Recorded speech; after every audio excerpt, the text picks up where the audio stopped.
There are many different types of vehicles in use today, and they all have to share the same roads.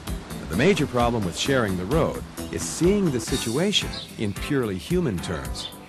A driver gets in his car, and the car and driver become a single impersonal machine.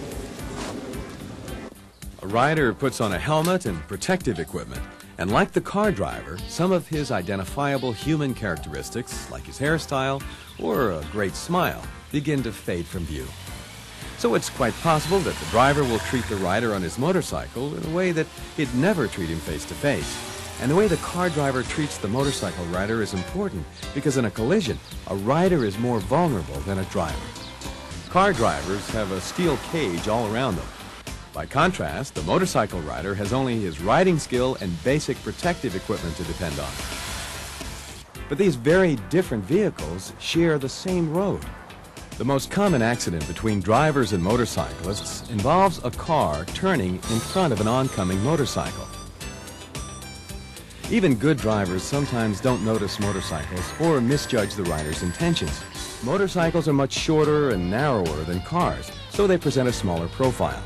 If a driver is subconsciously expecting a motorcycle to be as long and as wide as a car, he may think it's farther away or going more slowly than it really is. The solution to this is to take the time and effort to look not just once, but twice, and yes, 3 times, to make sure just how far away the rider is and just how fast he's approaching. Intersections are the most likely places for a collision for 2 reasons. First, because the car driver may not detect the motorcyclist. Second, if he does see the motorcyclist, the car driver may make a wrong interpretation of what the motorcyclist is doing. It's important for both riders and drivers to communicate their intentions, use your turn signals, and cancel them after a lane change. Why do car drivers sometimes tailgate a motorcyclist?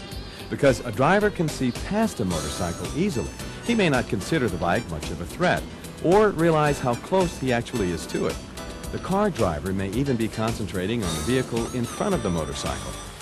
When following a motorcycle, allow at least a 2-second following distance.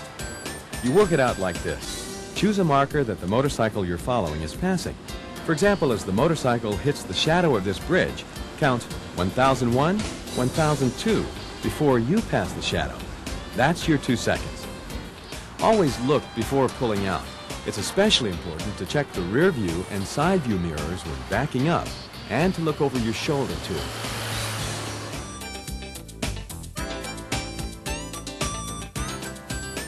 Now that you understand motorcyclists a little better, share the road with them. Treat them like the guy next door.